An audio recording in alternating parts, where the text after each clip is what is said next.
jimicsi ha samayn marka aad xaaladahan isku aragto. Cidna iskuma khilaafsana muhiimadda weyn ee ay jimicsiga iyo xarakaadku u leeyihiin jirka caafimaad ahaan, laakiin dhaqaatiirta ku xeeldheer caafimaadka guud ahaan waxa ay dhowaan xaqiijiyeen qatarta ay leedahay in qofku uu jimicsi sameeyo marka ay xumadi hayso ama uu qandhan yahay. Iskaashatada dhaqaatiirta wadnaha ee waddanka Jarmalka ayaa waxa ay sheegeen in xumadu ay tahay calaamad muujinaysa in jirku uu dagaal kula jiro fayras ama bakteeriya, sidaas darteed in jimicsi jirka loo diraahay ay sii badin karto culayska saaran ee habdhiska neefta iyo difaaca qofka.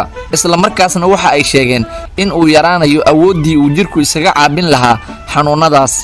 sidoo kale jimicsiga xaaladaas lagu sameeyo waxa ay sheegeen dhaqaatiirtu in uu khatar ku yahay muruqa wadnaha oo uu caabuq iyo boog ku keeno. waxa kaloo ay sheegeen in dhibaatooyinka laga dhaxlayo jimicsigaas ay qayb ka tahay 5 xaaladood ee inta badan keenta in wadnaha uu shaqadiisa gaabiyo amaba uu gabo oo ay xaaladu gaarto dhimasho. Dr. Bernard Wolfed oo ka tirsan qaybta caafimaadka ee isboortiga isbitaalka jaamacadda Jarita oo ku taala magaalada Berlin ee waddanka Jarmalka ayaa waxa uu sheegay in haddii qofku isaga oo xanuunsan uu jimicsi sameeyo ay khatar weyn ku tahay inuu caabuq gaaro habdhiska neefsiga.